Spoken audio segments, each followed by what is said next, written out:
baked in. Well, it was Windows It, 3. it was called Windows, but it was I've got it. I've got it somewhere. It was Because I remember there being DOS 1 through 6, um and then 7 was a bastardized thing and they put in XP, which PC DOS was better than Windows DOS 7. so But they one was one was basically a DOS overlay. There was no GUI yeah, at per se, limited mouse function. It was there, but it I don't know, even had mouse support in DOS or in the early Windows 7. And those were the first two versions of Windows. Windows 2 was basically Windows 1, but it had like a more of a GUI. Or a copy of Sun, or who was it? They Yeah, it had more of a GUI kind of thing to it. And it was all primitive, but it was still basically DOS. It was probably still smoked it. Windows 3, 3.1, 3.1.1 still was DOS, but with a pretty GUI on top Yeah. and multitaskable, which the first two versions, I think version 2 started, but desk view was a whole lot better at it. So I never even heard of Cino. My first It, PC, like, so I had a PC, or a friend had a PC Junior, which ran what, DOS 1 or something. And then by the time I got around to actually getting a PC, 3.1 was the DOS, OS that came with my Dell I ordered. I think, Or, I think, I think it was baked into like Windows or DOS 6, maybe. It might have been a little bit earlier than that, but it was it was not the reason why nobody knows it as Windows is because it really was not Windows. They just sort of called it that. Version 3 was more what you think of when you hear Windows. yeah. It, Well, because it was the first one that sold with a GUI. it actually had a real GUI, yeah. Yeah, booted the GUI out of the box instead of, unless you just did a raw install of DOS 622 or whatever. Yeah. Um, And then load Windows on top of DOS. but so that series kind of made sense, right? Windows 95 and 98 Based on the year. based on the year. So those two kind of made sense. Windows 98 SE fixed all the problem, majority of the problems of 98. So it was Yeah. second edition. Yeah. It made It was sense. one of the best OSs they ever made, in my book. I mean, I knew NT inside and out, and I really liked it too, but I still like for gaming, Right. NT or 95 or 98 second edition ran circles around everything they ever made.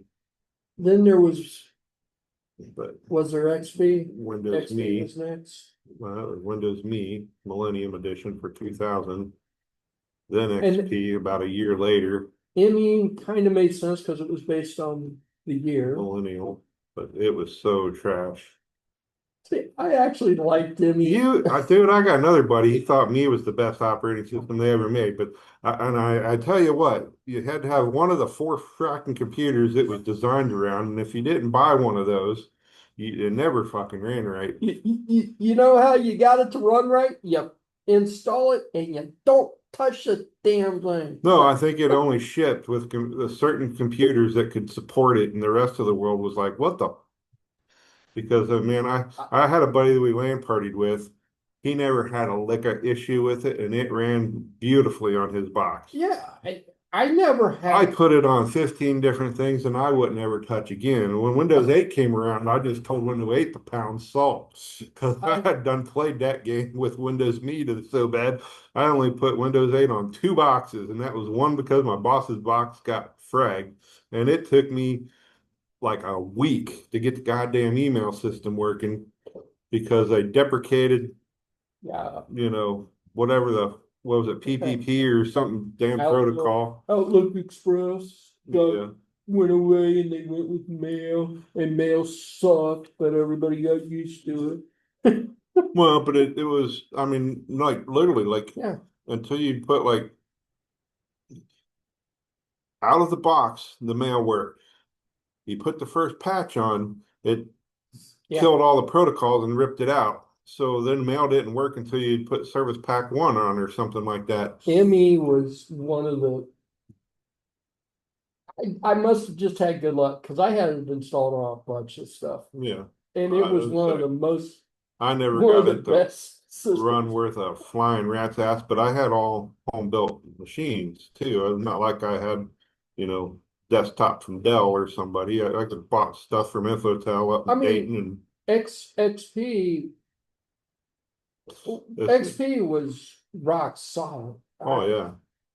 I They mean, never should have XP's by screwed with XP. hands down has been the stablest until Windows 10. I Windows have 10, been amazingly shocked by how well Windows 10 is, Windows but I 10 is can't believe pretty they good. well, and they're trashing it now, right? To try to get people to go to 11. Yeah, So they are gutting the shit out of it and screwing it up. And Windows. I had all kinds of problems with Vista. I Just never I oh my God, Vista was I horrible. don't know if I even bothered ever installing Vista. I got a free copy of Vista because I went to the launch Yeah, and I used the key for my Windows 7 install. Vista Vista was one of those I just flat skipped it. that it ran good on the system it was designed to run on, but everything else it was Well, I mean, just trash. 7 ran or XP ran circles around it. Oh yeah, So I I had never people at the shop come in. I bought this Vista machine. Yep, you want XP, don't you? Yes, please. you know No problem. I'll say because I remember benchmarking a couple boxes, so I never even bothered to install it on mine until um one of my boxes, I think I installed it to use the key to upgrade Yeah. to 7. And then once I learned how to install 7 and use old keys, I just installed Seven 7. seven was pretty solid. 7 Seven I was really enjoyed 7. It's not as fast as 10 on the yeah, boot, but that's yeah. because I changed the procedural for the boots.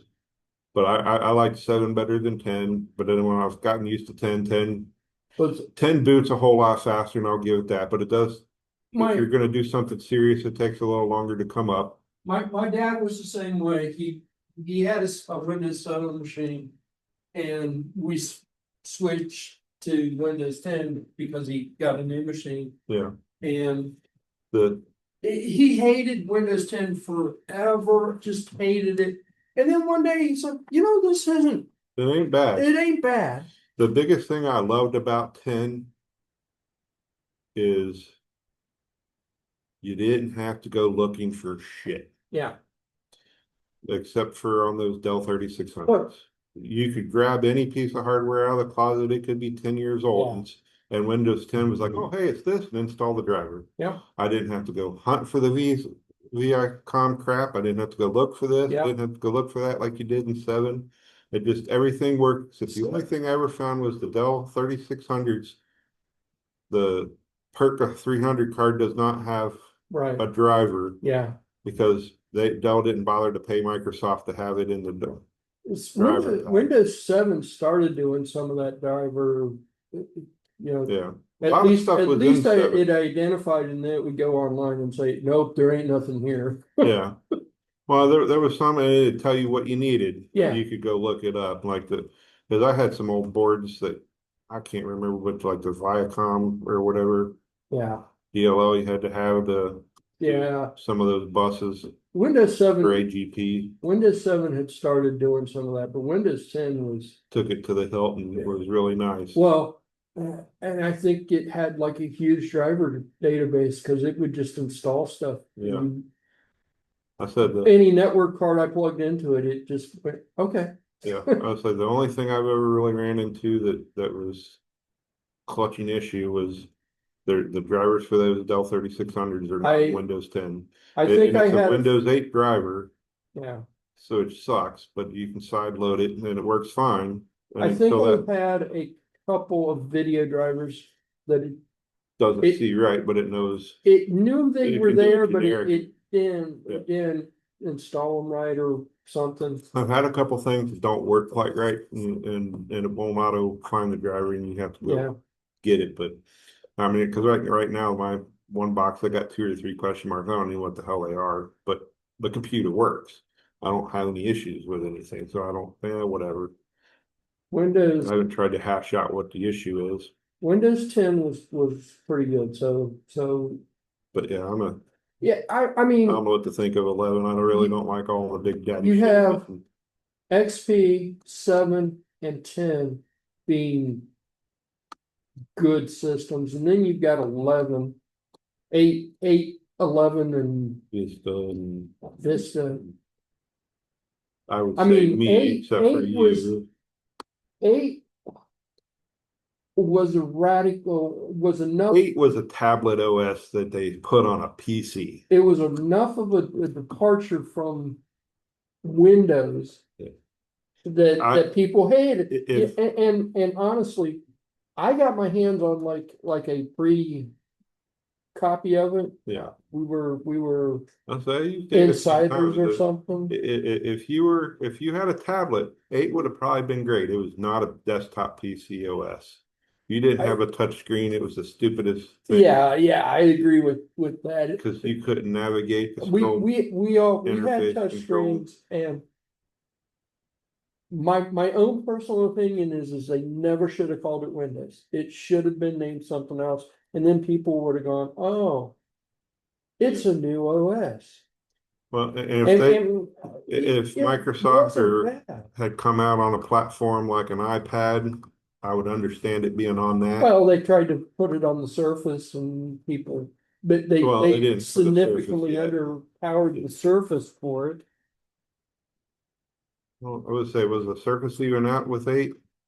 It was just Let's say because limited memory and limited resources. well, It was not a smooth experience.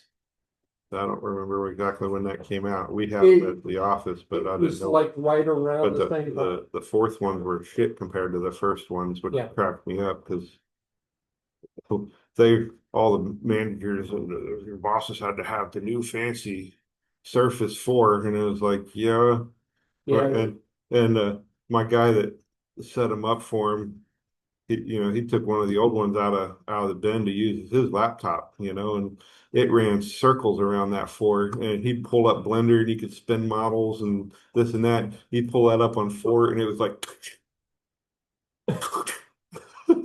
that was part of And it that had was like twice the RAM and twice the stuff and twice the that, and it was like, why does it run better on the first one? that was part of the problem with Vista was all the OEMs underspec their machines, and Vista really wanted like Bigger. 8 gigs of RAM and Yeah, a decent video card. And by decent, I mean serious. a real video card, not something on board. So all the OEMs did Vista dirty by underspecking the machines. Oh yeah, but that's a But Vista was dog. Intel's been under spec'ing all their hardware since the first Gen i7. Vista The was second, third, and a fourth dog. ran worse than the first one. If Microsoft had optimized Vista to run on whatever, it would have been okay, but it wasn't optimized. It was optimized to run on, you need at least 32 gig of RAM. Yeah. Nobody's going to put that in there in 2000.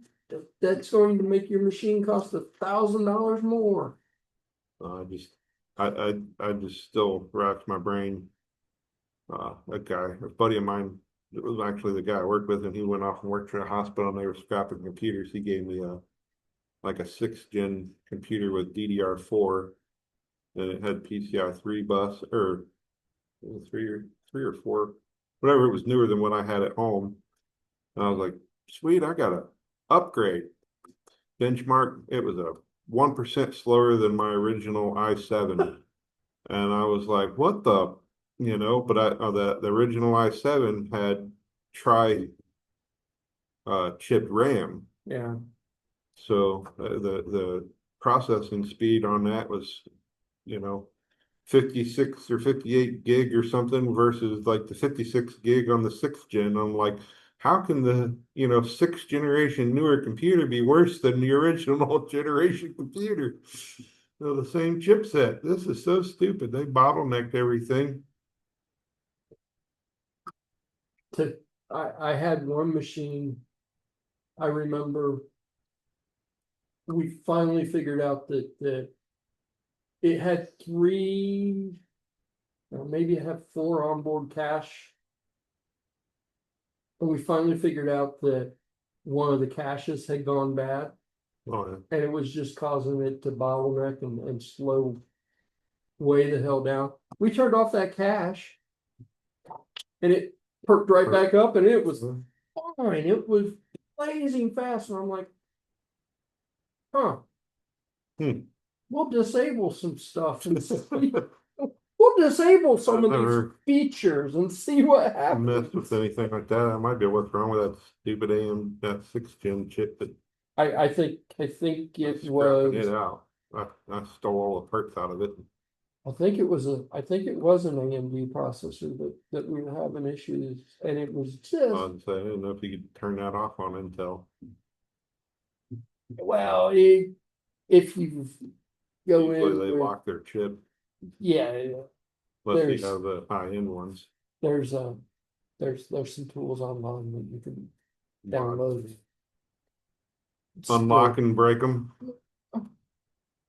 But we figured it out because we were like, this ain't right. I mean, it's a high spec chip. It should be blazing fast. Oh, guess what? The 256K second cache is trash. Okay, well, what can we do? We'll run it with the 72K. Yeah. Oh, and it's blazing fast again. It still wasn't quite. Right. It still wasn't quite as fast as what spec said, but it was better than not. And it saved. I mean, at the time, those processors were flipping expensive, so it saved our customer like $500 or something. Yeah. I was looking at We told him what we did, and he said, "Oh, okay." One of the guys in my guild, he for Guild Wars, so they've been telling me to talk him into a new computer, and I back in the fall I tried to get him to order a computer. He wanted me to build him a computer. I was like, it'd be cheaper if you just order one probably than me to build it and ship it to you. And he lives in like Boo-Fooville, nowhere, like Montana or something like that. And like shipping's probably stupid. But and I was telling him, get this Dell. Like if you asked him how much you wanted to spend, he said it didn't matter. He said anywhere, from this to that. And I'm like, well, you got to spend $5,000 or $6,000 if you're willing to spend that kind of money. It's like, dude, go buy like a Dell Alienware. It's like, and you will not get hurt, and it will last you for a long while. But and I got to talking to one of the other. There's another guy that's real up on all the boards and what's the best of the best to buy and stuff. And he chimed in and started rattling off what he should get and stuff. And I was like, so I kind of pulled it up and looked because I never really. I mean, I play games. I don't build my game computers based on games. I'm usually looking at, can I run Maya or Alias or something? I don't do it, but I was like, I want them to be workstation style. Yeah. Can I run a CAD and spin models and crap? And I was shocked that he said, he's like, you need to, he said he recommended get this AMD M5, was it the 7800 X3DX? And I was like, And I was like, that sounds really weird. So I looked it up and I was like, yeah, I mean, it's a couple of years, no, it's a year or two or a couple of years old. I don't know. It's not the modern stuff. The new stuff's like 98, but it's like the second fastest computer. The 98 only beats it in sub 4K graphics. And it's, $200 or $300 more. Right. So it's like if you're gonna buy it for what you're doing, it's like get the 7800. It's a year or so older, but it's a lot cheaper. And what's funny is like so the guy did this benchmark against gaming, and I don't know if he even did good work. He did like 7 or 8 games. AMD literally owns the top four slots. They're 76 or 78, they're 98, and it's like Oh, and they all cap at the same yeah. frame rate. So they're like 262 frames for all like the top six machines, on the market, all cap at that 262 or 261 frames per second, because that's all they can pump through the bus. There's a bottleneck somewhere in the system, but it's like if you go down to sub 4K monitors and you get back into like doing 1080p or something like that, well then yeah, that 9600 does like an extra 30 frames. Like, but what the hell do you need to do 280 frames for? I speaking of frames, I've been messing with these, Hmm. trying to figure out specs and everything. There's a little program. It's a weird little thing. It makes a horse run, Hmm. and you can set the frame rate. And I'm like, there's no way it's going to make that big of a difference. And I was like, Mm. it it said, technically speaking, because of bus speed and all this other stuff, 57 frames per second was the max. And I'm like, okay, 120. Yeah. I'm like, huh, that looks really, really smooth. So I backed it down to 60 frames. I'm like, I can see some difference. Not, it's marginal. So maybe it's maxing out around 60 frames. I backed it down to 30 frames, Hmm. and there was a huge difference. And I'm like, that's just bizarre. Let's say that 30 some frames, it really shouldn't matter. Most people can't You, see anything over 33. well, that's what I've always heard 32 Yeah, was pretty it's like much the 32 limit. and a half or something. Some But autistic people can get up to 33 or 34, but that's why like normal television does like a 33 or it was it something. was it was noticeable, and I'm like, huh, that's interesting. So I kept playing around, and I found out that it wasn't this device, but the device must have a slightly better bus because it does max out around 65 frames, Yeah, and it's noticeable. It's a noticeable that's weird. thing, and This is just the pixel rate across the screen or something, and how fast the well, resolution can it's more of do a smoother transition. it's a very smooth when it's 60, 65 frames. It's really, really smooth. You really don't notice that Yeah, it's changed. And when it's a lower frame rate, you can see it kind of yeah. go, here's a picture, here's a picture, here's a picture, here's a picture. So you can kind of see it drawing the picture, Yeah. but Well, that's the thing, the difference between the CRTs and all this liquid crystal crap is the time it takes for it all to change versus CRT, you got live feed, yeah. ray tracing or whatever.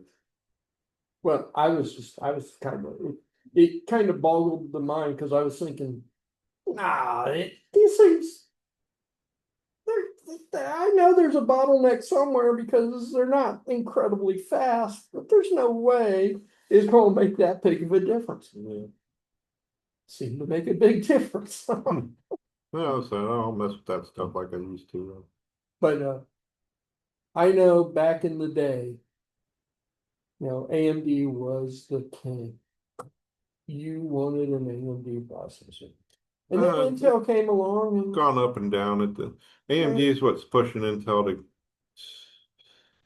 Yeah, I think there's so many generations ahead, they dummy the shit down just to milk the market. Yeah. AMD came along and survived. It's been pushing Intel to come out with Well, later models, I but they know still dummy their shit down so bad. at some point, AMD lost the battle, but then they made a huge comeback again with Mhm. like the Ryzen's just came in and smacked the crap out of Yeah, them. well, that's because Intel keeps aiming low and for the commercial product. What they're making for the military and stuff is light years beyond what they're making for the general public, and that's what ticks me off. I haven't noticed. I mean, I've got one AMD and I mean, it runs circles around stuff, other Mhm. generations. But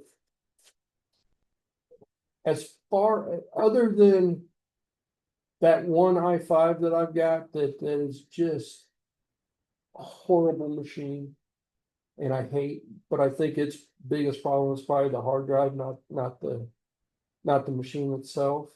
Mhm. Let's It, say some of those Intel chips are locked on the i5s, so if you don't have like the K series, they're yeah, worthless. I hate that i5, but I haven't really noticed a big, I've got, an i3. Yeah, I've got a couple of i3s, I've got a couple of i5s, got a couple of i7s. The i7s are nice and faster, but I Right. really haven't noticed big difference between any of them. I mean, not, The not, biggest thing not a difference. It's just there. That's the difference. That's why you want an i7. I could tell you from at least my experience, now granted, I have skipped several generations, but I have yet to see an i7 be outclassed to where it's useless.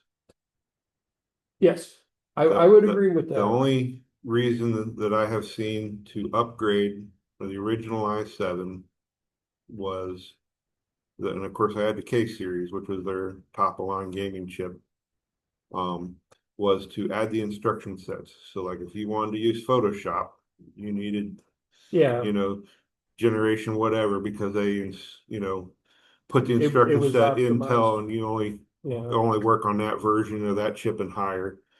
Same reason the reason I have an eighth gen i7 is the instruction sets for VR were eighth gen and up. So at the time, eighth gen was, you know, really well, cheap and it just come out. So I mean, to be fair, I'm running Linux on all the machines, and I'm not doing anything yeah, special. yeah. Well, that's saying if you're just general user and you're doing like whatever, i5 will be perfectly fine. i3 will probably work for you. And usually, what my Yeah. experience is now, I'd say with the exception of that locked core i5s, which I didn't know they even did that. Those are complete trash and a waste of time.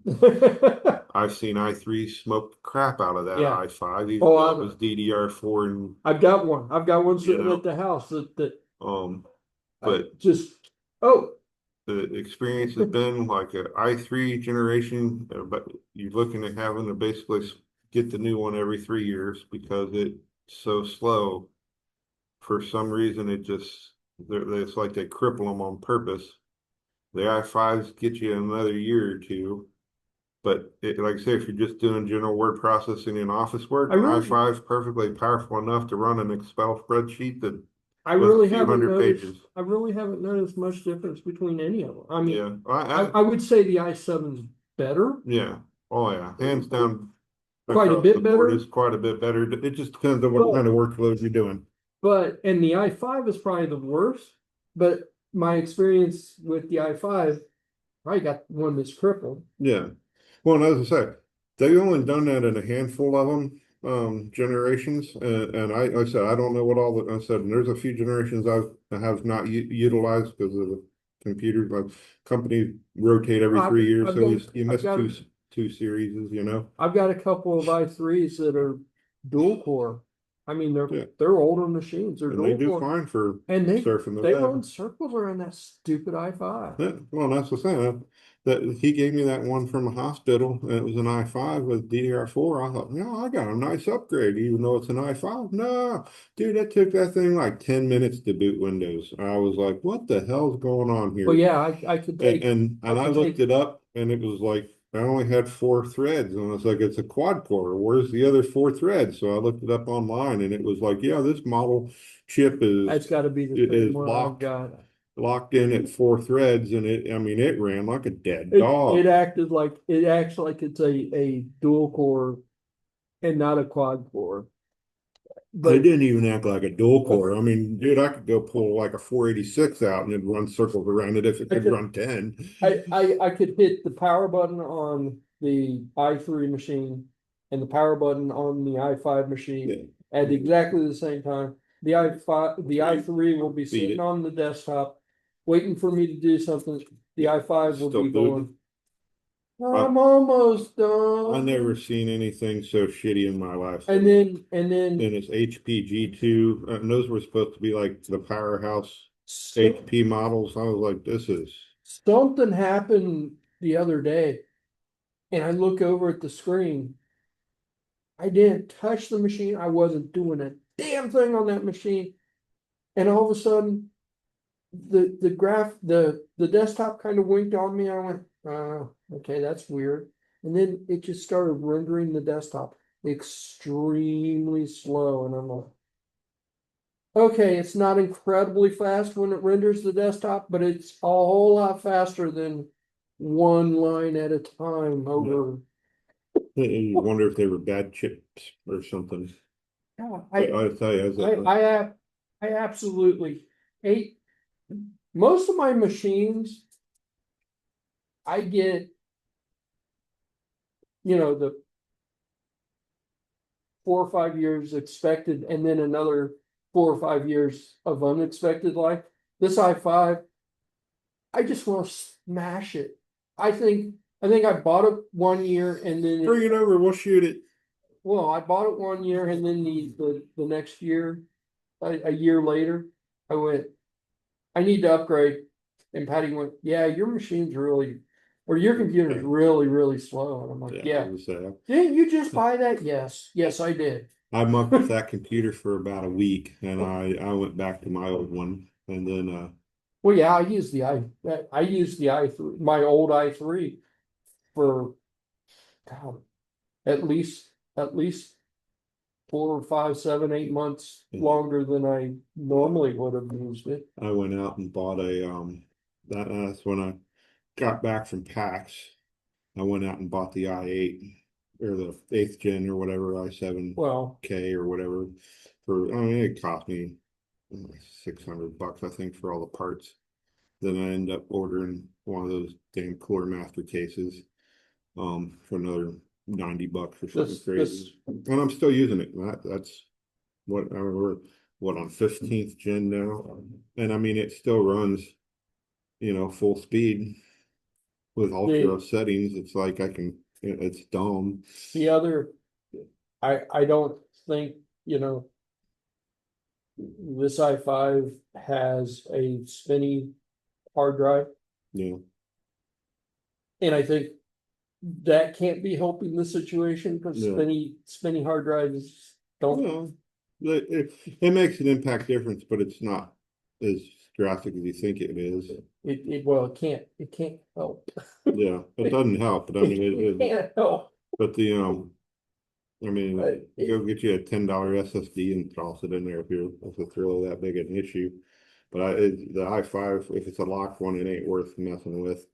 Oh, But I would almost bet that it's a lock one just from the well, way you talk that's the about thing. it. I did some reading around, and it listed off all the chips that are locked. And I said I didn't even realize Intel did that Yeah. shit still. I knew they did it. I know they had done it in the past, but Well, I knew I they hadn't heard did of it it, in 10 years. but I didn't think about Some of the when I bought the sevens are machine. locked too. Yeah. Like what the, you know, I don't know. It's weird. I, Back in the day, what was I doing? It was something, was it AMD? I don't remember, but some of the chips had failed, um, at the factory, right? Mhm. Their boot tests or their benchmarks or whatever. And They lock them to, and then they locked them, so they locked out like so they still work. 2 cores or 5 cores or whatever. So that's why you ended up with these weird chips that had like 3.5 cores or something. And I'm like, where the hell did 3 cores come from? Well, it's because that Failed chip chip. failed and they locked out 3 of the other 4. Oh, the other thing too is like I never really thought until just now is that I could see why they would lock stuff if it was designed for like military industrial stuff that's, it's expected to last 10-year warranty span or something like that, that it's going to have X performance for said app that does a specific test, you know, and nothing else.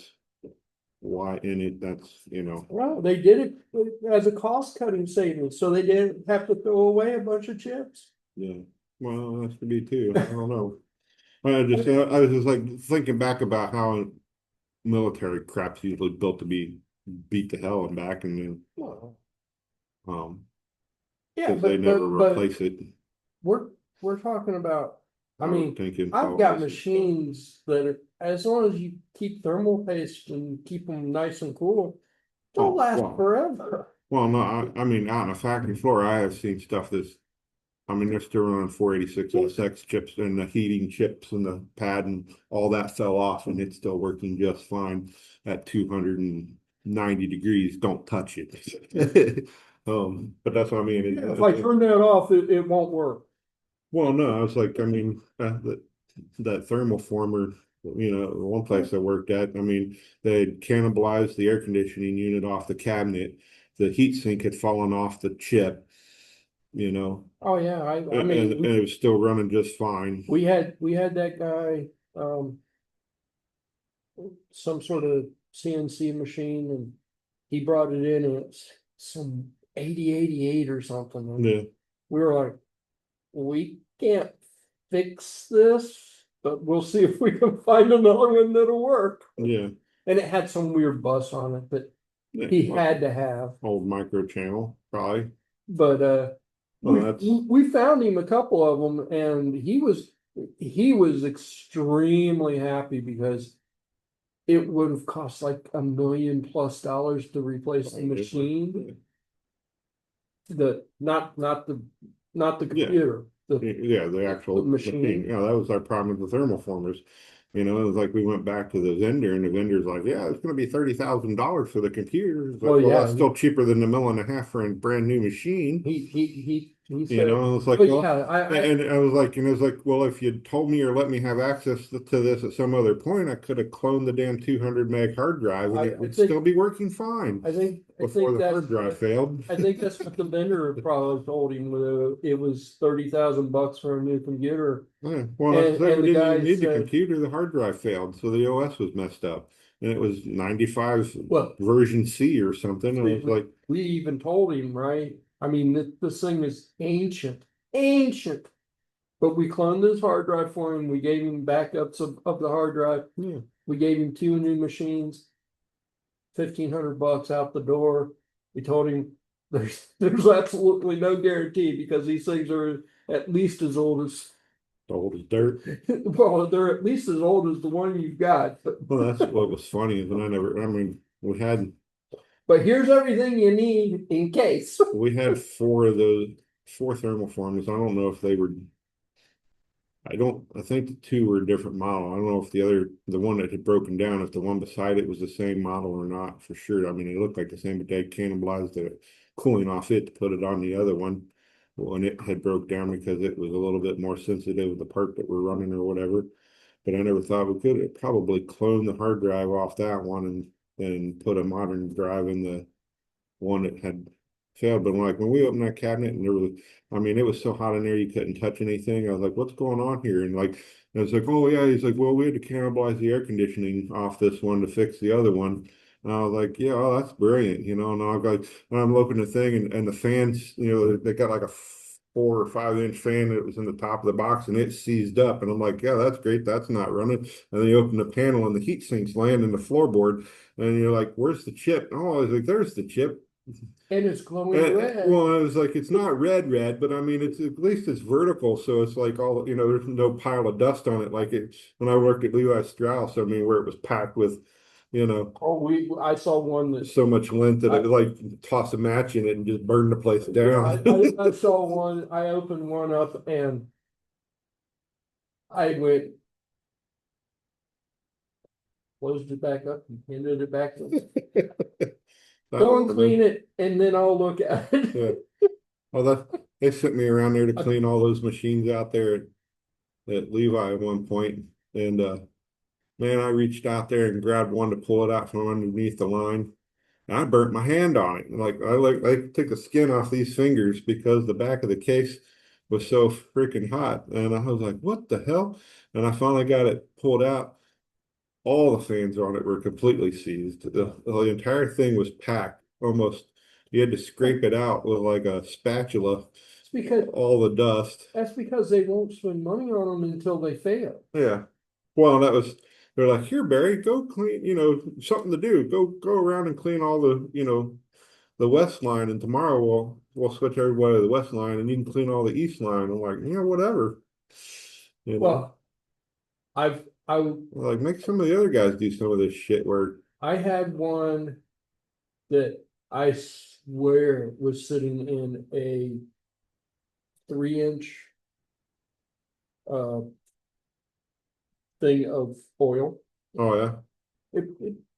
Computer just sitting there in this oil thing. And I'm like, huh, that's neat. What's that? Was it even still working? Yeah, it was acting just fine, but Interesting it oil. was very, very, very, very oily on the I inside. was gonna say, I'd be curious what that was.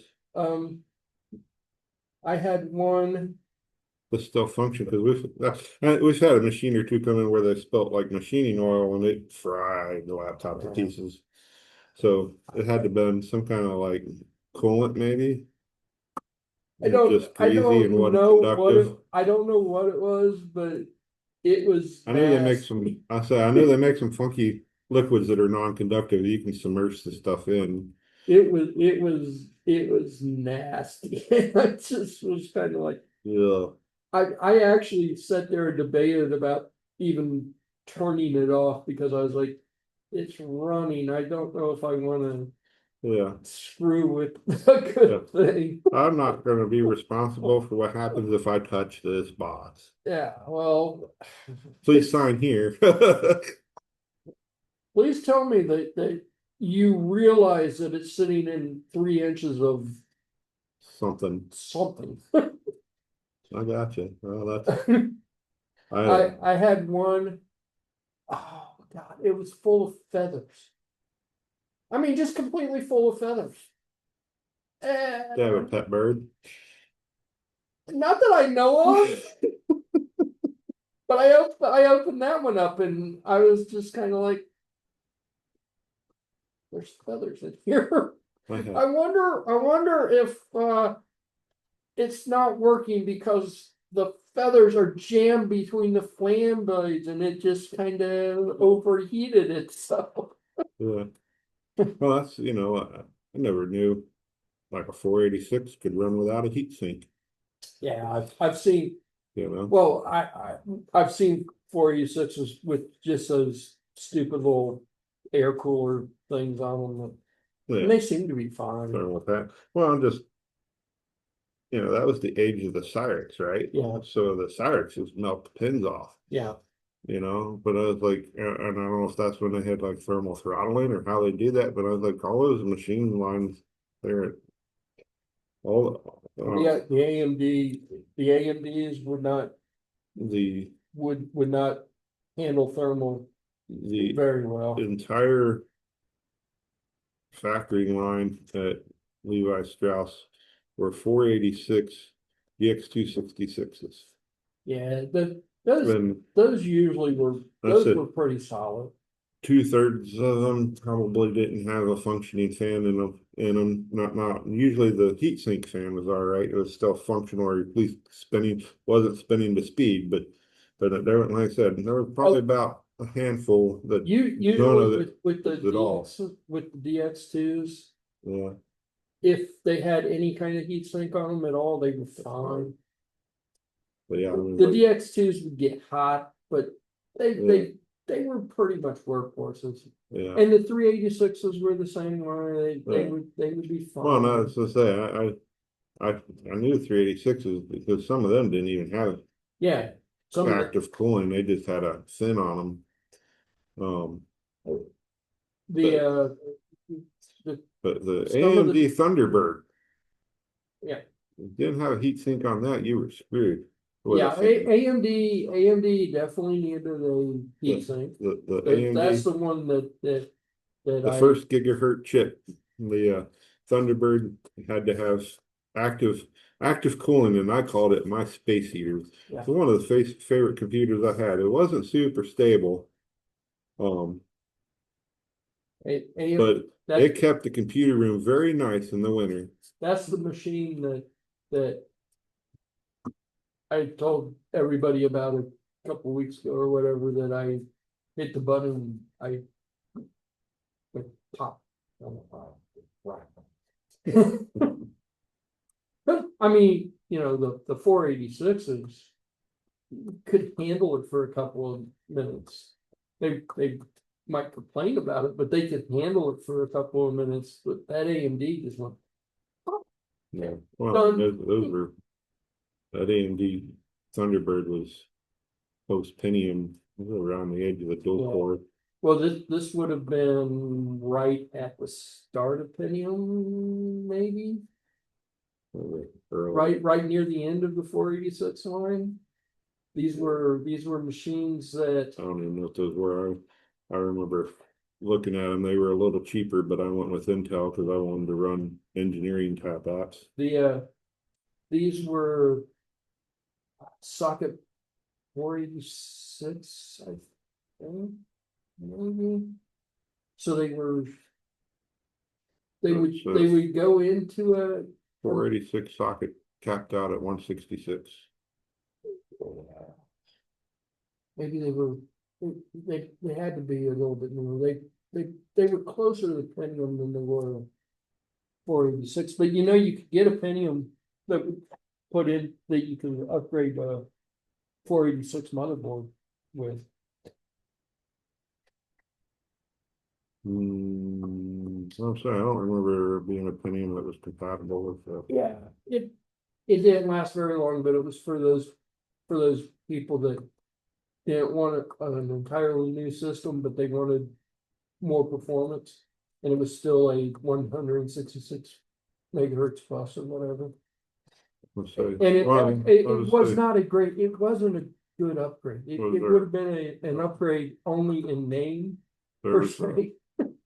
that's like Steve was talking the other day, like a Pentium 60, and I was like, man, those things were trash. And I was like, Yeah. he keeps bragging about how great it was. It's like my experience was they were a waste of time. That's more or less what this was. It was like a Pentium 66 or a Pentium. There was a 60, a 90, and a 120. 100, 120. And then the first decent one was the 133. Yeah. But the 120s weren't bad because I did have a 120, but the 133 was the first Pentium that would actually start outperforming the 486s if you compress the hard 480s drive. There was a line of them that was meant for people that wanted to upgrade from 486 but didn't want to buy an entirely new machine. And they weren't good. They were like Pentium 60, 66 or something. I knew the 486 ended up going up to DX4 166.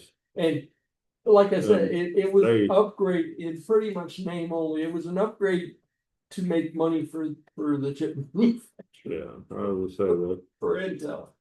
Because my boss when I worked at UC had me do all kinds of configuration designs and bench pressing to try to figure out what the best setup was to make the labs run better.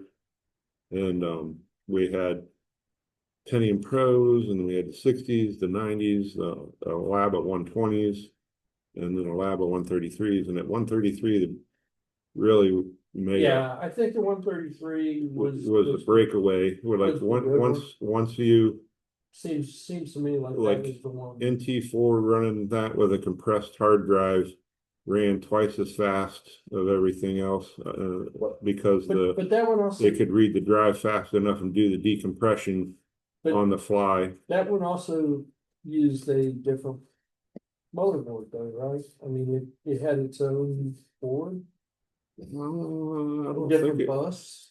think it was anything real different, and it was just that was it broke the threshold of where the bus could read the hard drive fast enough and process the compression to There was something, so you could I streamline, you don't could do some remember. tweaks in Windows NT and then and that and I came up with a set of things, man. I could make it run about 10 times faster than out of the stock install did. Well, I Or well, not remember 10, but I mean it was substantially there was something zippier. between the older style Pentiums and the 133 that had changed. And I thought it needed a different board. I didn't build any of those. I built the entire lab of Pentium Pros. So I mean I was into hardware pretty hard back then. So I don't, I didn't build me a I don't, machine. yeah, I don't really remember. They replaced Infotel or whatever out of Dayton because I had so many problems with that stupid gigabyte board. They replaced my machine with a Pentium Pro 120. Well, I mean, I know And that that, was a great machine until I know built the AMD in 2000. the Pentium 2s and the Pentium 3s needed a different board. But you could get a Pentium 3 and replace the Pentium 2. There was, The slot I say, Pentiums. there was, yeah, as I say, there was a slot Pentium. I don't remember what that was. Slot Pentium started at Pentium 2 and Pentium 3. Yeah. Well, we And had a lab of those, and I don't remember what the speed were on that. And that might have been what the difference was, is they might have been the 133s, might have been the slot chip. maybe I know the Pentium Pro 200s were a big ass gold block about like that. they did pretty much the same thing with the Pentium 2, the slot models of the Pentium 2s. Yeah. You could buy a slot Pentium 3 and it was a direct replacement. So you could just pop the Pentium 2 out and pop Pentium 3 in and maybe move a jumper on the board and Yeah, the Pentium 3 would be fine. We had some of But those. those I don't remember much about them. I don't remember they were kind of weird. no, well, they unlike the Pentiums and the 486s, there was a significant increase in from the P2s to the P3s. So you could actually see a benefit to doing that. Yeah. And I mean, at the time, machines were expensive, so Yeah. Well, that's what cracked me up is the guy in charge of the computer department for engineering didn't know shit. He was reading all these books or magazines with advertisements of what was the best computer and stuff like that. And I just remember I mean, I kind of see what his model was too, was putting more students behind machines than having good engineering machines that could do the work. I mean, because there was a huge difference between what the Sun could do and what a Pentium Pro could do. yeah. And he just, so I kind of had two bosses, and then they both reported that the guy that in charge of the money, right? And the Linux guy or Unix guy, I was, he took one of our 10-year-old sons and ran like I think the program is called Ideas or something. It does like harmonic frequencies for vehicles design, for failure points or what you dampening, what all you got to do. And it took the 10-year-old Sun machine 3 days to solve the problem and give you a layout and what material you needed and this and that. And then he ran the same thing on the new Pentium Pro 200 on NT4, and at 3.5 days it ran out of memory and crashed. And he's like, look, this is an engineering college. We need new of these, but these are $5,000 a machine. And he's looking at, well, these are $1,500 a machine, and we can have 6 of them. It's like Same money, we could get more. yeah. So we ended up with 78, Pentium Pro $200 or 200s or whatever. And it was just like, yeah, if you want to do real engineering work, you're screwed. So now instead of being able to solve your problem in a day with a new Sun machine, you're going to spend 3 days and crash the, I was surprised the Sun machine was only $5,000. Some machines were Oh yeah. expensive. Well, that might have been 10. I remember we got like 6 Pentium Pros to what it cost for one Sun. So Yeah. instead of having a lab of like 20 Suns, we had a lab of like 78 Pentium Pros for the same money. Well, and if your computer guy knew what he was doing, he could have networked them together to form a cluster, but Well, that still slows it down. Dude, you're talking token ring. Those things are only 2.5 meg network. they had Ethernet back then. 10-year-old Suns in 1994 did not Okay. have 1994 would have been. So they're 1984 Sun machines. Yeah, they were bovine Cat 2 coax with 2.5 meg BNC connectors. But when they got the Pentiums, if they knew what they were doing, they could have made a cluster. Yeah. The cluster, Well, clusters for Windows? Not in the 90s. I mean, Oh, okay. What about this?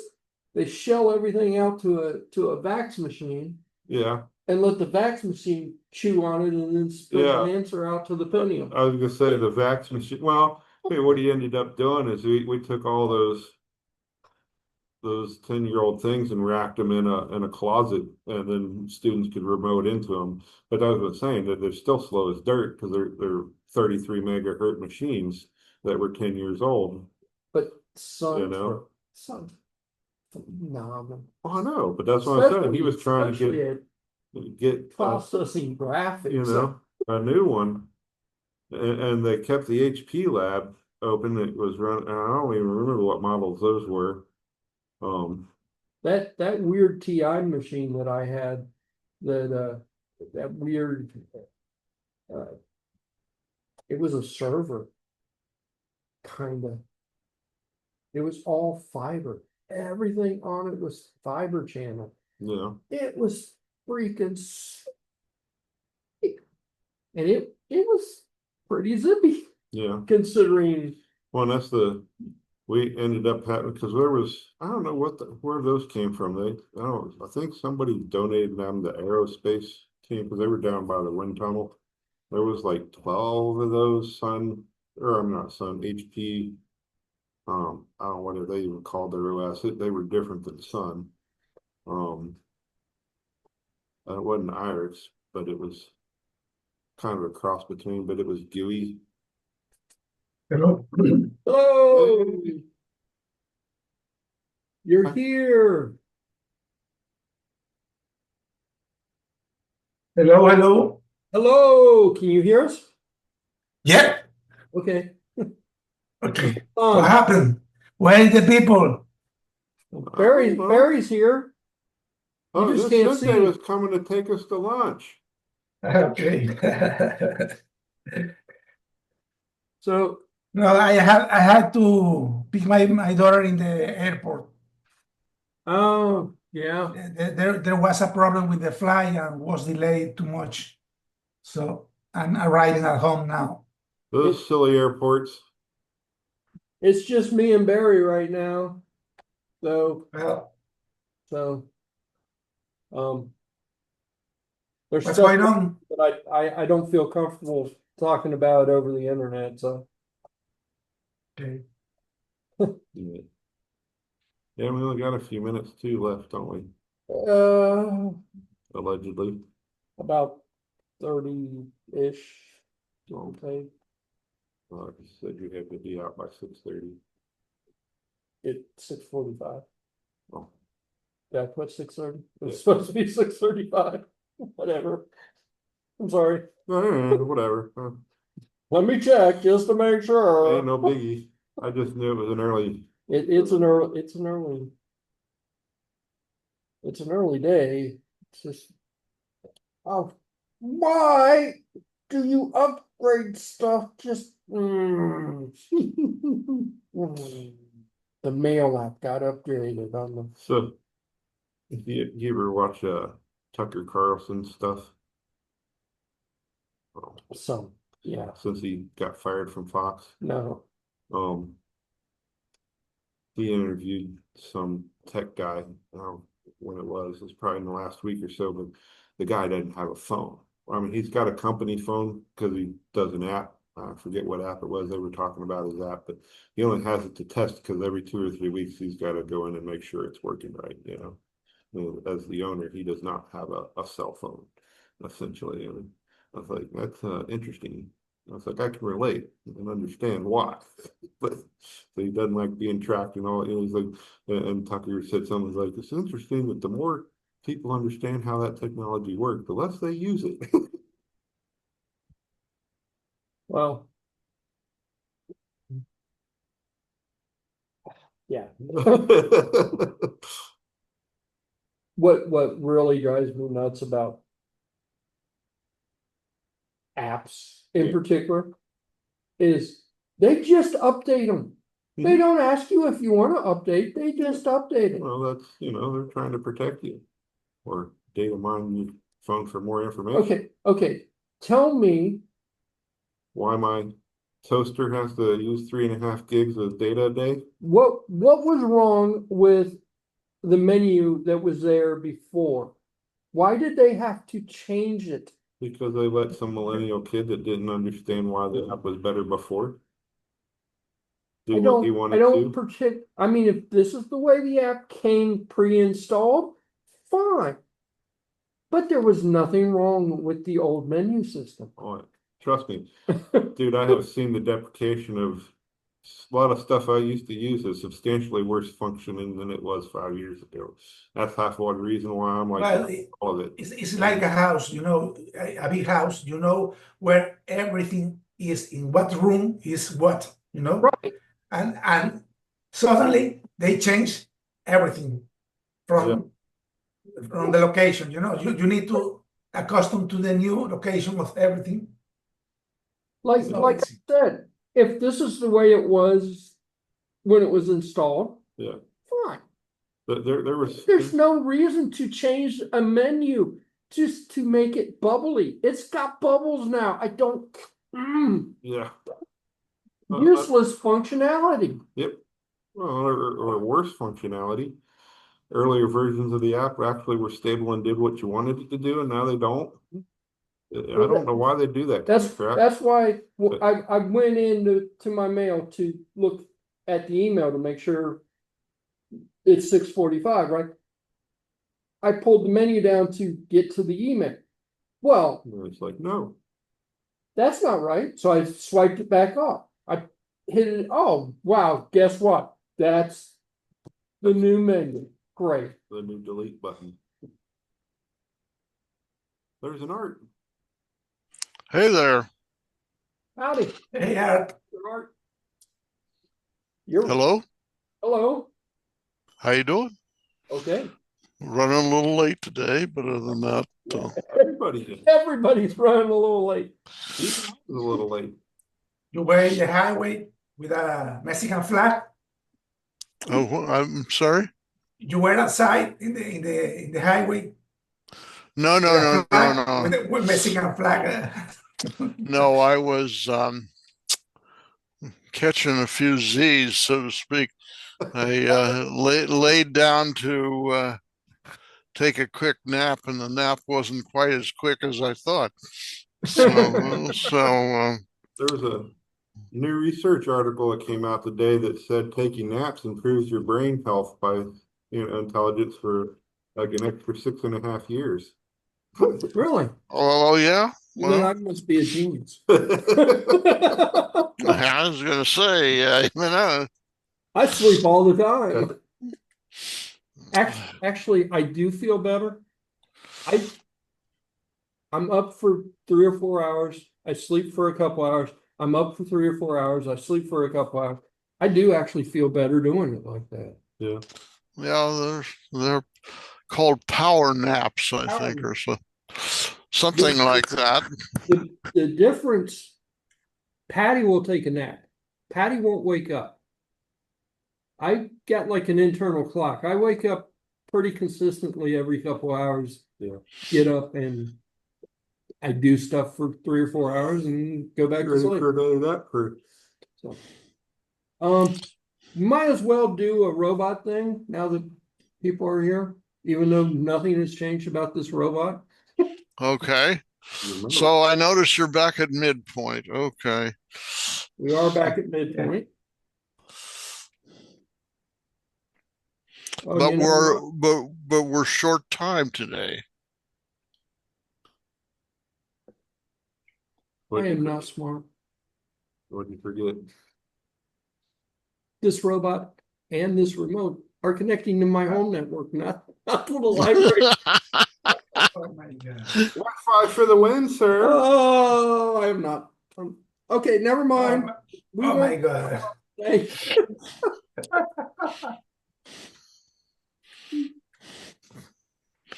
Can't help you, sir. You change the ESP now for Wi-Fi. We'll try again. It really should be ESP now. So what's the problem? Bluetooth. There it goes. Yeah.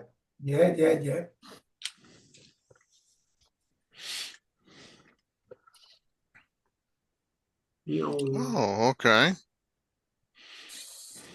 Oh, Yeah. Does it have an edge detector? no. he's steering almost off the cliff. Okay. I still haven't implemented fine steering control.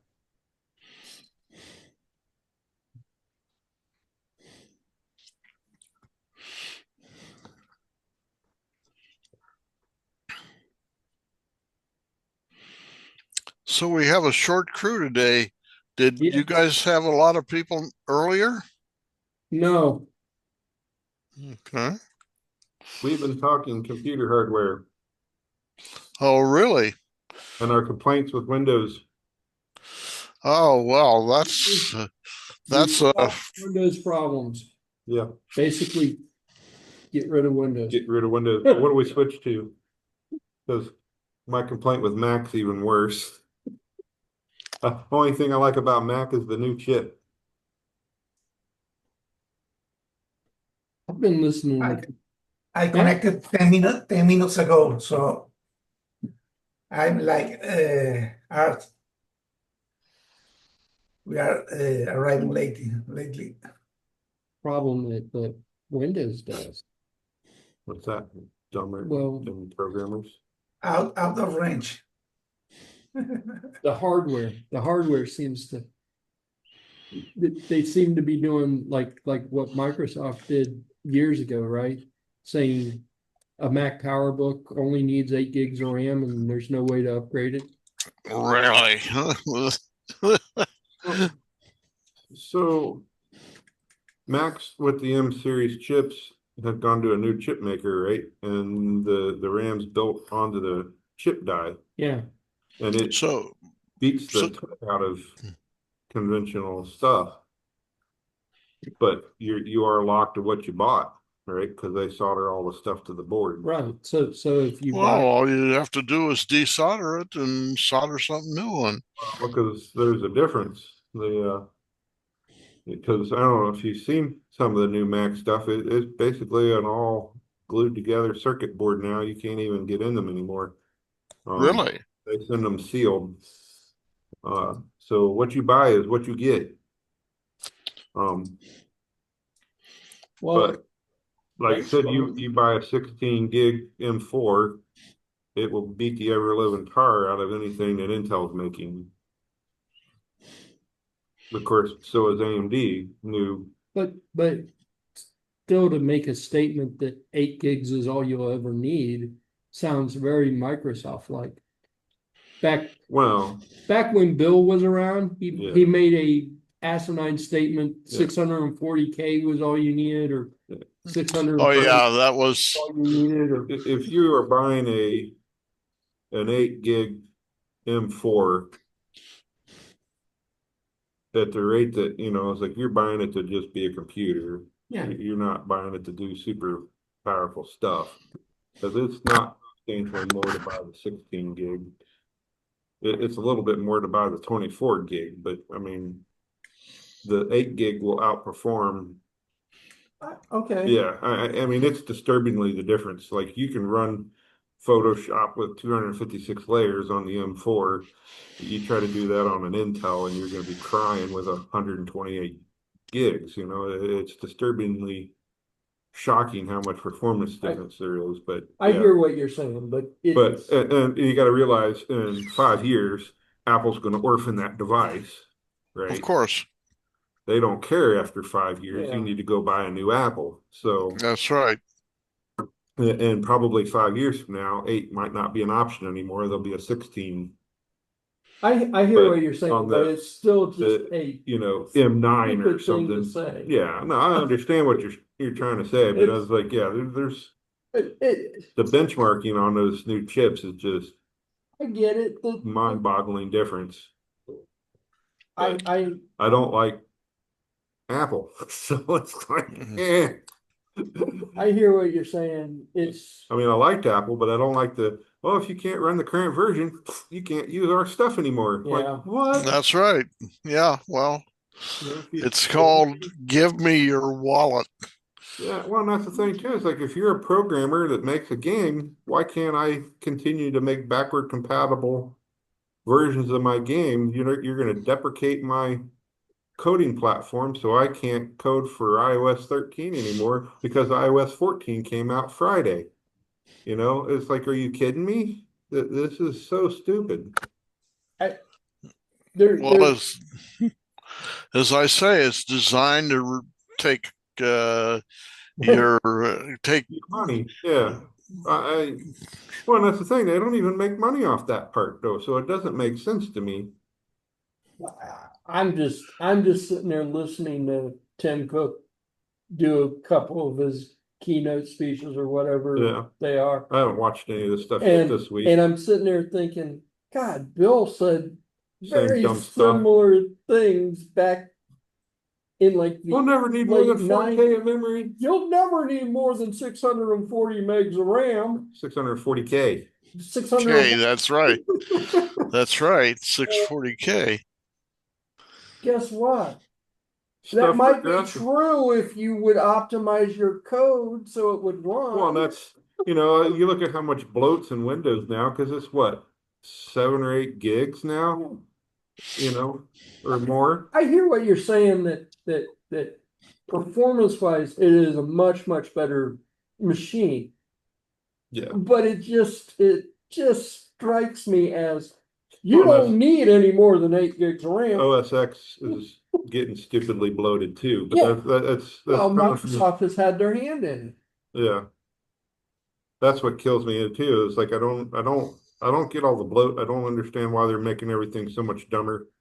I don't understand why the features are getting worse and worse and worse with each upgrade. I don't understand why I need AI in my.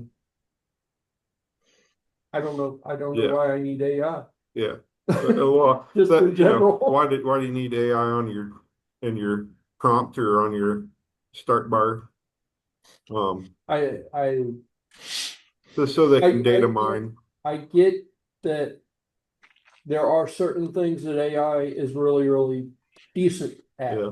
And there are other things that I'm going, I don't want an answer from AI. I want an answer from somebody that actually knows something. I watched a really interesting video yesterday about Mandela effect. Who here remembers Richard Simmons wearing a headband or a sweatband? Yeah. I'm pretty sure they were wristbands, weren't they? Did he wear a sweatband and everything when you were a kid? I don't think, maybe. I remember that being a big thing. Even the costumes all have sweatbands, but if you ask AI, he's never worn a sweatband. And there's no pictures pre 2000 or something with him that have him in his outfits.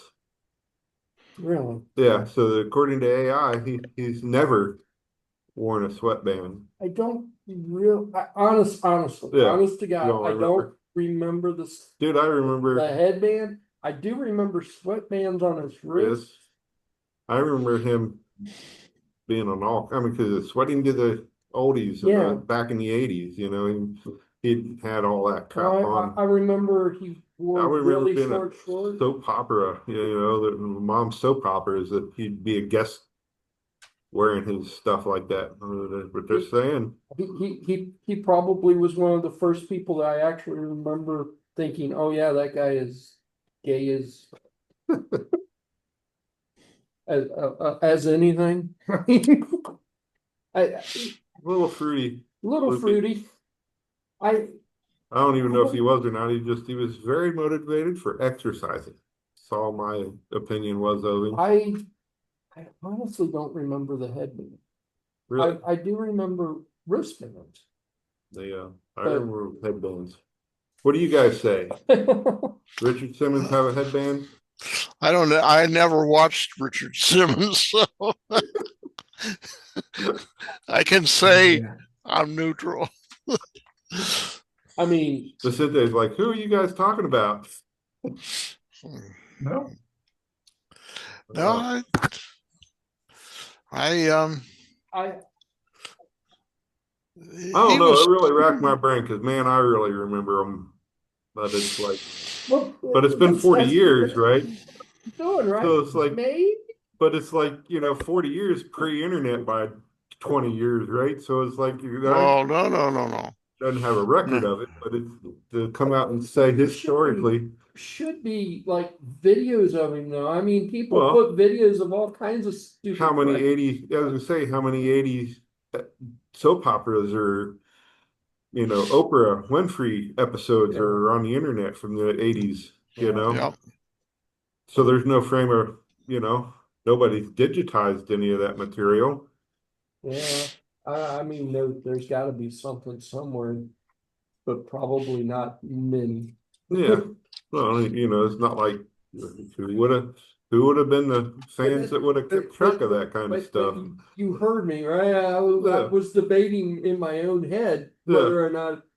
Well, that's what I was just saying. I thought it was interesting. They did like 7 other things too, and a couple of them just really.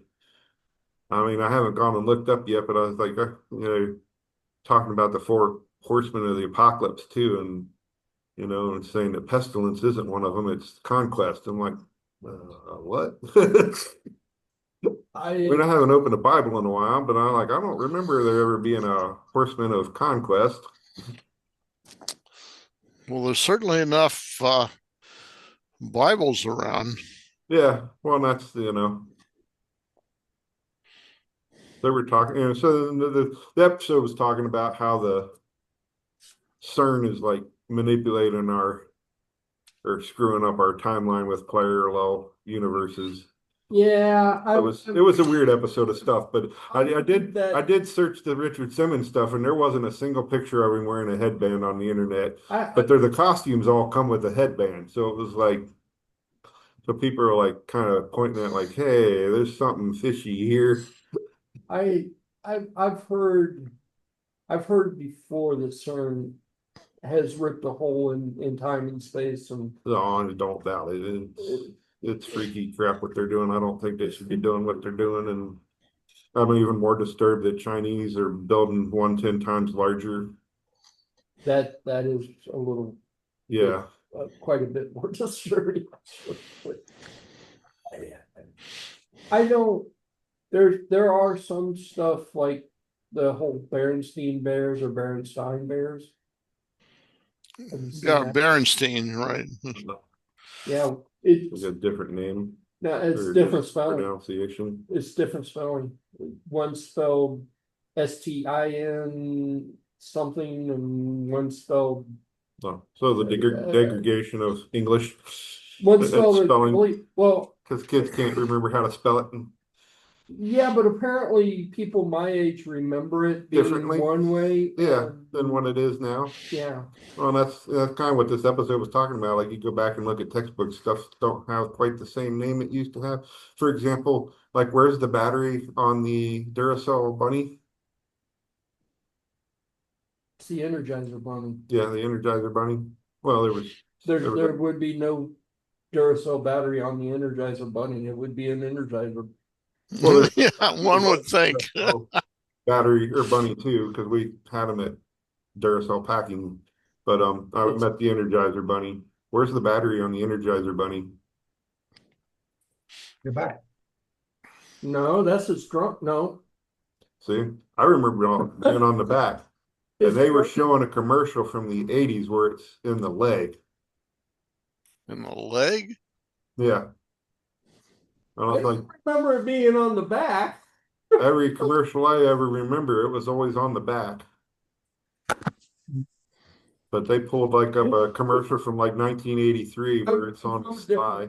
From a different universe. I don't remember half of the stuff. Well, that's, I was like, dude, I was like, I remember the Energizer Bunny since I was a little kid. It's like it was always on the back of the Energizer Bunny, Yep. like, and they started talking about that it's on its leg. I was like, what do you mean it's on its leg? And they showed this commercial and where it spun around and it's on its right thigh. And I was like, what the? Sure, that wasn't AI generated. Looked like an old VHS tape. Yeah, but you could make. Well, yeah. you could make anything look like anything. But so I didn't go searching on the internet for that. But Oh, excuse me. Actually, I was thinking that he beat the drum, but I don't remember a battery. not all the stuff had batteries, It but a lot had, of them did. He had the drum and it said Energizer on the drum, and Yeah, he'd keep running around and running keeps around. going and going. Or But there was some commercials and promos and stuff with it, like a big D cell or C cell on its back. Okay. That I remember, but they act like, no, it's always been in the leg. And I'm like, you guys are smoking something because, buddy, I don't remember it ever being on the leg. I don't remember him actually carrying a battery. I remember the drum. No, I remember a battery like a backpack. Okay. Yeah. Like a Yeah, backpack. I am from a parallel universe. Yeah, we're all mixed Well, together.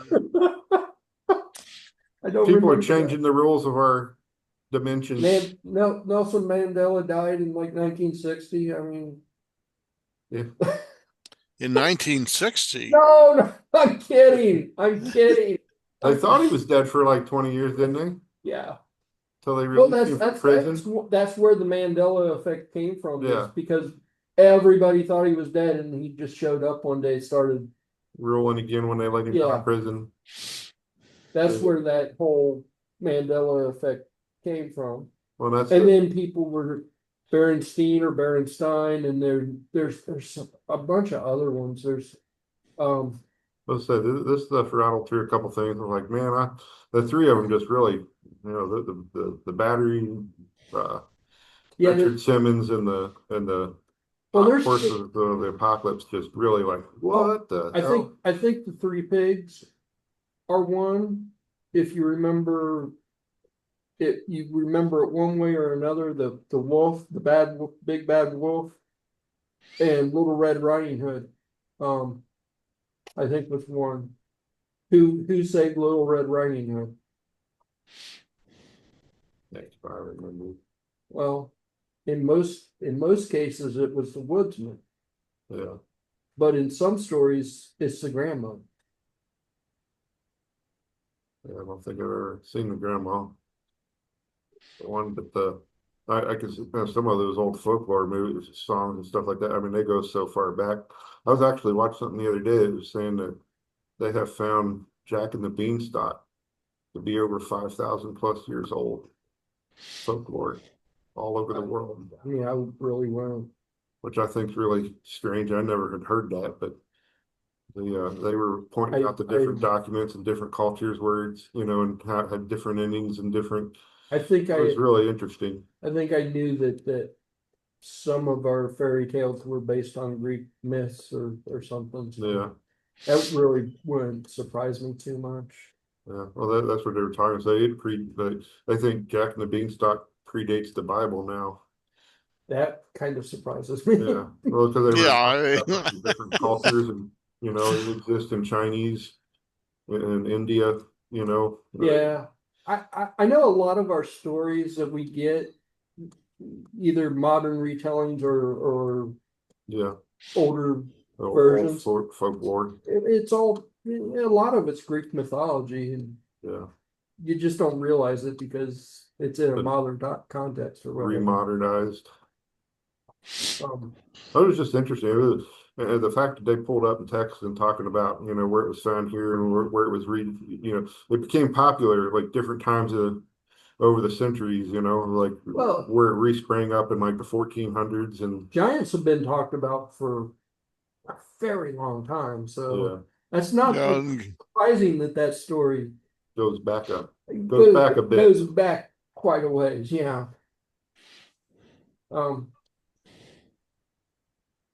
I thought, I was just like that was a different video, but it was really interesting to see because I would have never, I mean, it's a freaking kid's story. I mean, how much time does anybody need to see where the origin of it came from? A lot of the fairy tales really weren't kid stories. They were very, very German. dark. Yeah, They were Brother Grimm's or whatever. they were Disney they were came, horrors. I would say Disney came along and turned them into classics that all ended well instead of everybody dead. yeah. Horror stories. Let's kill your kids. Well, that's the The thing. rockabye baby on the treetop, and the bough breaks and everybody dies. The thing that kind of cracks me up. I was like, has Disney ever actually had an original story? No. Because it's like everything I've ever seen at Disney, it came from somewhere else. Then they've What story may, but I think it had a basis in some Greek mythology, was Black Hole. That may have been one of their only original. Black what? Black It Hole. was called the Black Hole. It was like an 80s movie. I thought it was, yeah, maybe 80s, 79, 80. Well, I was thinking it was 80s, but it might have been a little. I remember it being in the theater. Yeah, it was But I definitely. might have been, as I said, it's still been old enough in the 70s to be, or late 70s. It might have been a little. I watched it here like last year. It's a dark movie. I always had to. There were several big robots in the movie. The red one, the big one, Yes. red, Yeah. and the floating one, like a ball with ice. I had the lunch can when I was in school, but It might have been 80. It's a dark movie though. You really. We got a phone here. What's up? Somebody knocking next door. Yeah, we could probably look around. You could probably find. I think Where it that came movie from. was based on something else, but it might have been close to the only original thing they did. It was probably based on something from India. It was their first foray into Sci-fi. sci-fi. Yep, 1979. You're right. I thought it was. It's a good movie. It's very dark though. It is a bit dark. I don't remember it being dark. I just remember the two funny robots from being a kid. But yeah, Bob and yeah, I don't remember their names. Like I said, I just watched it last year. I don't even remember the names. But I had watched it out of curiosity because I don't really remember it at all. I remember having the. It might be like in school in elementary having the. Might lunch be like pail. a Captain Nemo sort of situation. One of the captain, the Maximilian or whatever, he's a little bit insane and he's trying to Vincent, what's the name of the robot or not? Yeah. The good one. Yeah. And the bad one, I don't remember. Bob. One of them was, Bob. The beat up one, I think, wasn't it? yeah, I think so. Bob's always the one I remember. Because he was hilariously corny and said some stupid stuff. It was just like you were like, Well, he trust was that one or not. he was voiced by the guy that rides the bomb in Dr. Strangelove. Oh yeah, never seen that. There's so many movies from back then I don't remember. And I find it weird because I can remember a lot of stuff. It's some like Tron. I don't remember the original Tron. Really? Tron was, other than the light cars, and I started to go back and watch I it. take it back. Black Hole probably was based on something. Tron may be the only original. Tron was a Disney, but Yeah. that may have been. I'm sure they stole it from I'm somewhere. sure they stole it from somewhere. Uh-oh. Oh, we have to, okay. I can fix that. I can fix it. We only have about 5 minutes left, but yes, Yeah. Bob and Vincent and the red guy.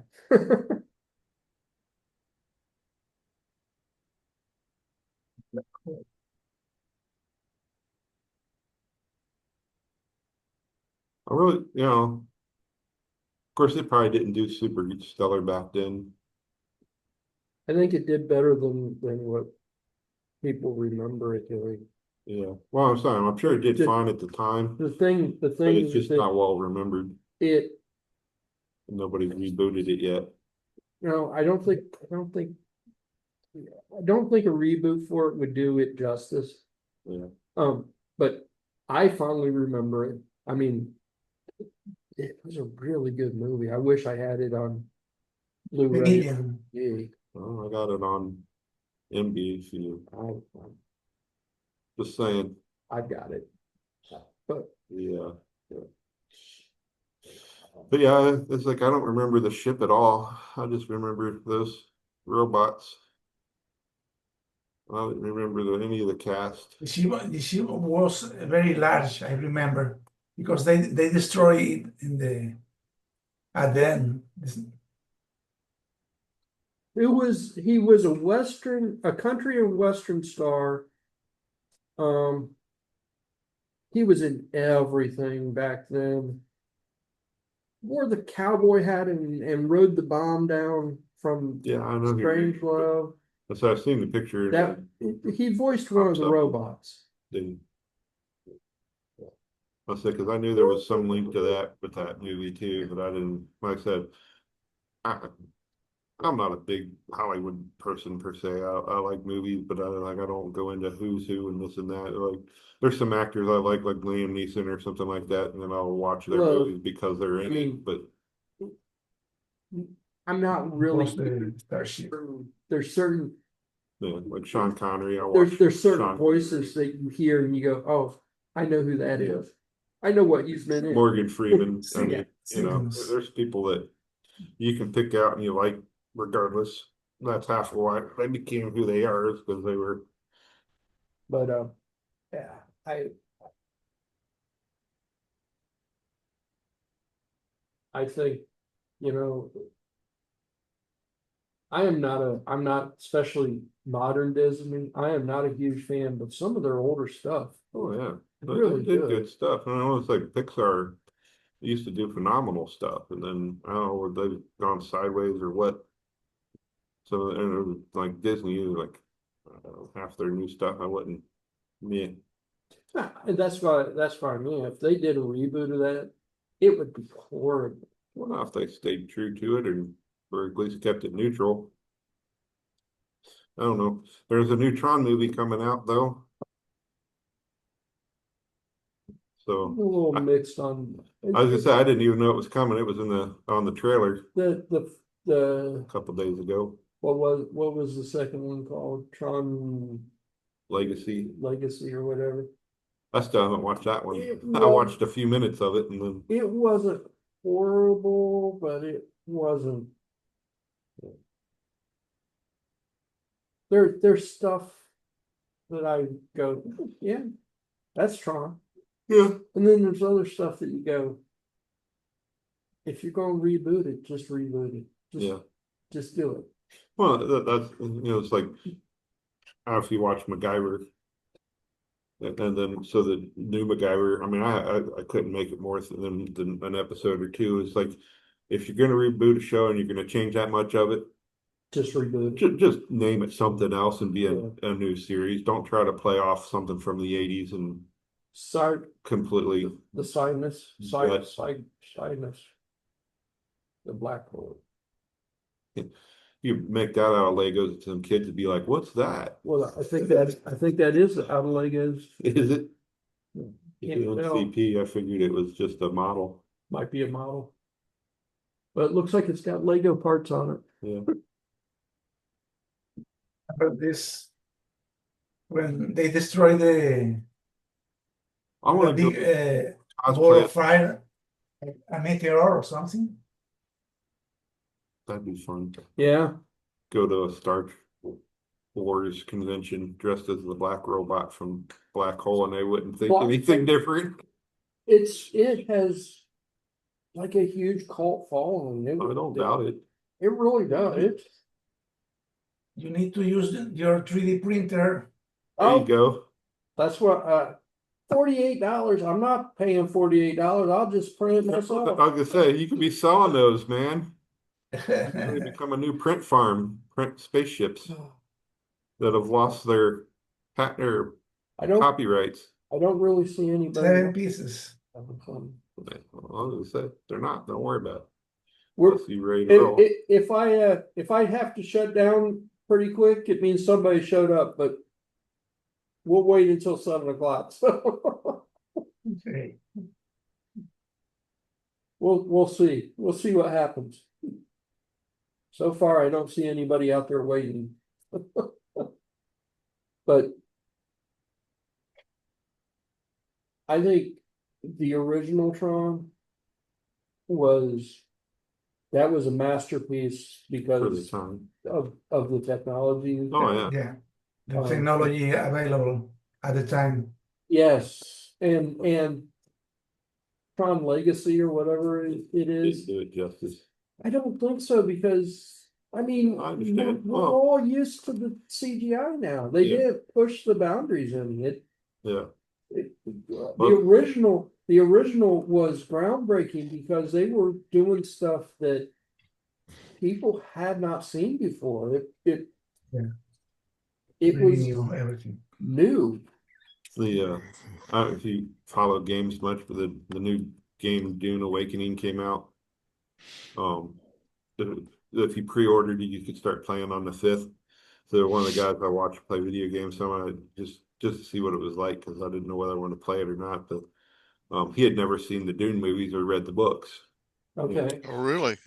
Went and watched the original Dune movie night before last or whatever, and said that the intro when you fire the game up makes a whole lot more sense now, but he couldn't stand to watch it because it's like it was what 3-hour movie or something like that, and he's like he couldn't follow some of the stuff, and he like the special effects were so hokey that he'd fast forward through sections of the movie, like when they go to fight with the blades and they have the shields, and they turn into pixelated blocks, I haven't seen I saw the original Dune. I like the original Dune. I Yeah, haven't seen anything the new ones. of the new ones. Well, he hadn't seen the new ones yet either. He was starting with the original, going to work his way up. But Some of that stuff just did not age well. Yeah. well, and that's I still had no issues with it. I mean, because I knew it, from the time frame. But even at that, even you don't know what the technology capability is. If you did come up with something like that, maybe it does look like a pixelated block thing from Part of the versus thing like what they is do in the modern one. But if you get it, if you watch it like in the original format, Yeah, or the original aspect ratio, it looks a whole lot better than watching it in like 4K or yeah. 1080p or I'd be whatever. really curious to watch that movie from what it was supposed to be. Because the one guy that was chimed in and talking about it said it was originally a 6-hour movie Yeah, and they chopped it. yeah, it was, So I'd really be it was curious way too long. to see what the whole thing is. I have no problem with it being really longer, done in segments like they're doing with the new one. It, I don't like that they didn't follow the book in the new ones, but I never have read the books either. But my friend had a big issue with how they deviated at the end of the second movie.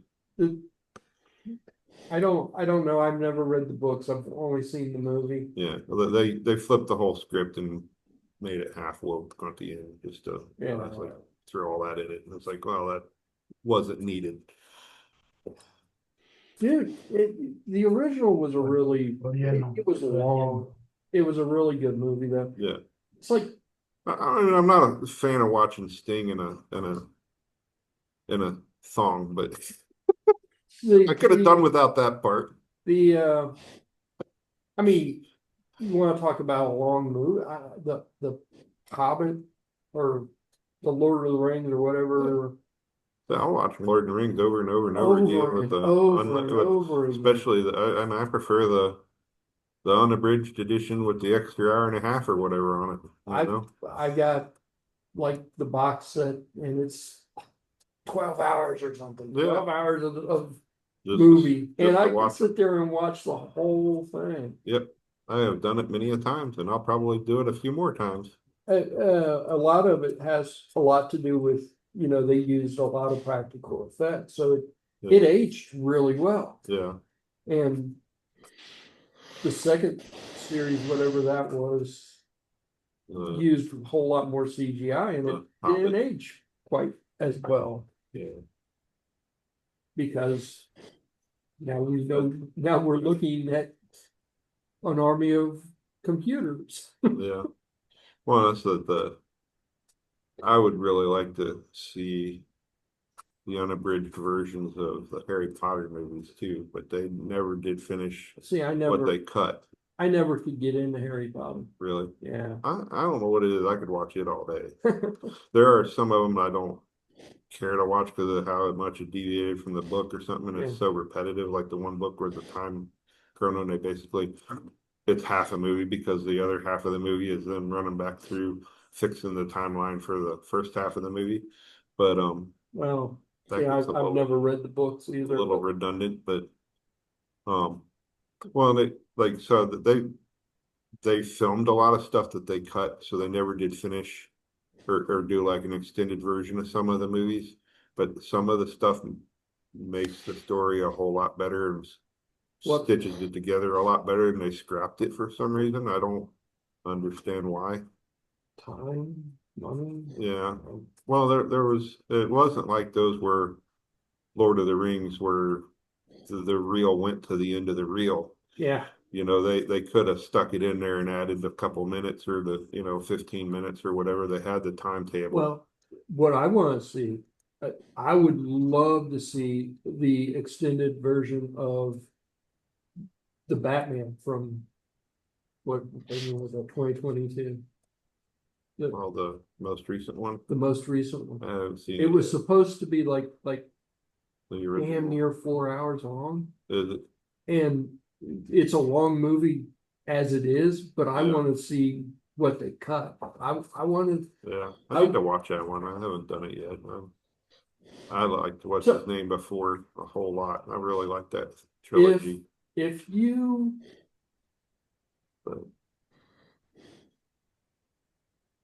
It's year 2. It's not in the same continuity as all the other DC movies. Yeah.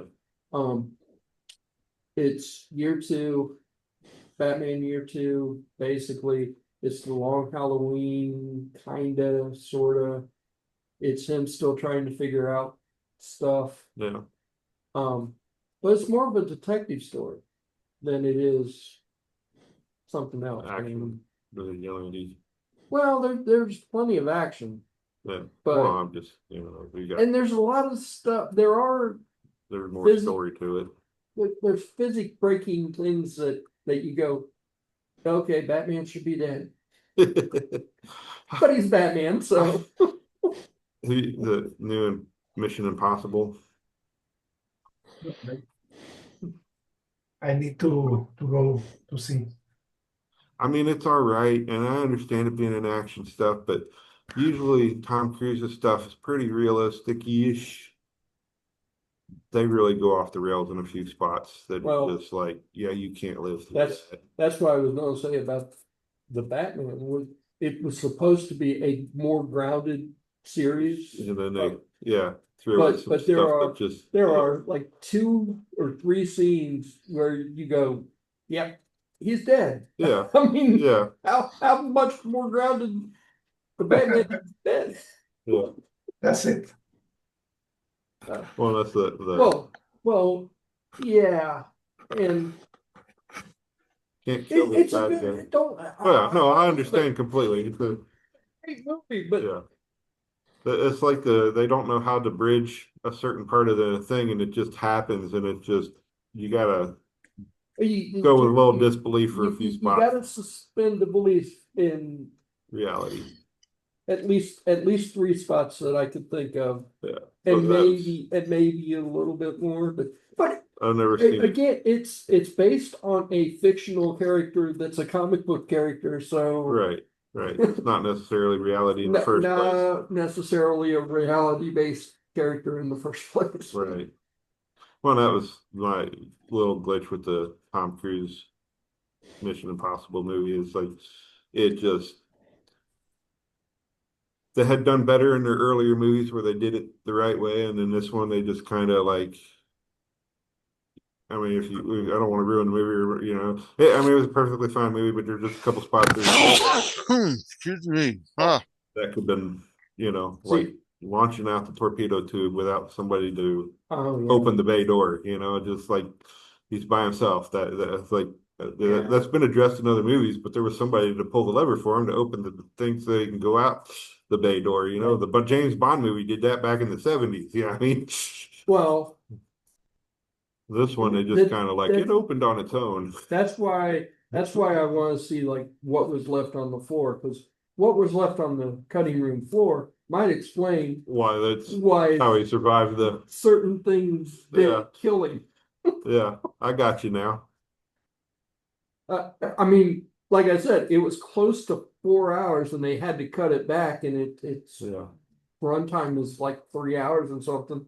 yeah. So what did they leave behind? I mean, they left like Oh. 45 minutes to an hour behind.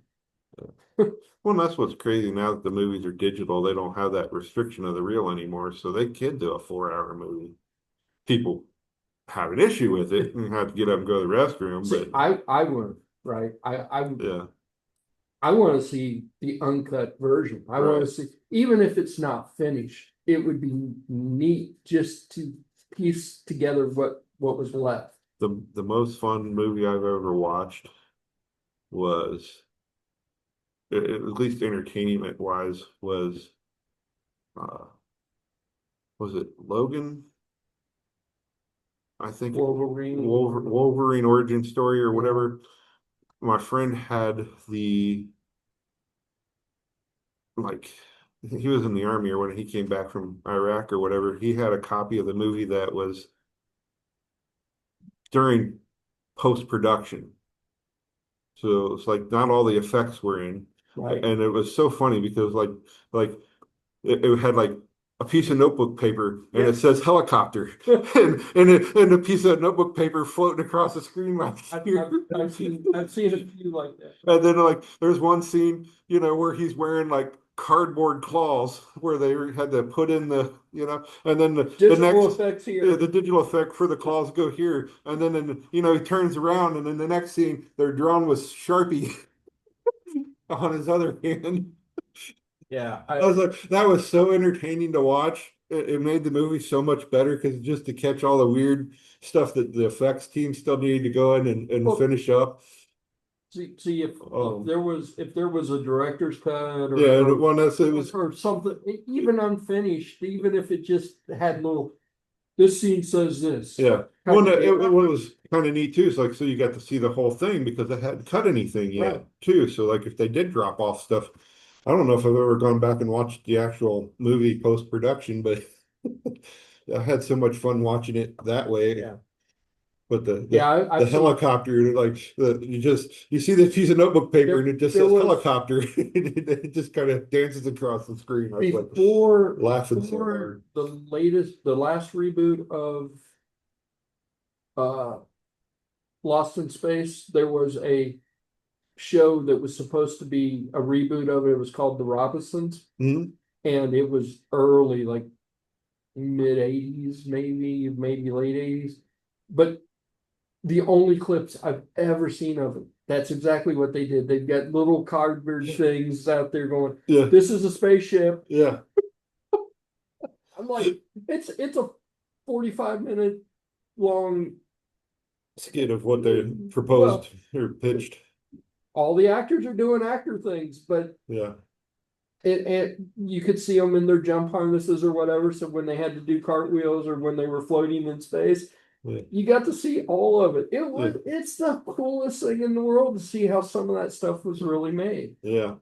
It'd be interesting to watch Star Wars like that because I've heard of some of the stuff they used in Star Wars. I have a hard time understanding it. You know, the one effect was a shoe. It's like, how do you make a shoe look like? You know, What ILM does. yeah. All right, it's 7 o'clock, guys. Yeah, nobody showed up, so we got a full length movie out. A full length movie. And after all, We got a full we length. got our movie extended anyway. edition. We will be virtual next week, so hopefully I'll see everybody. Right. Bye, guys. Bye. That's funny.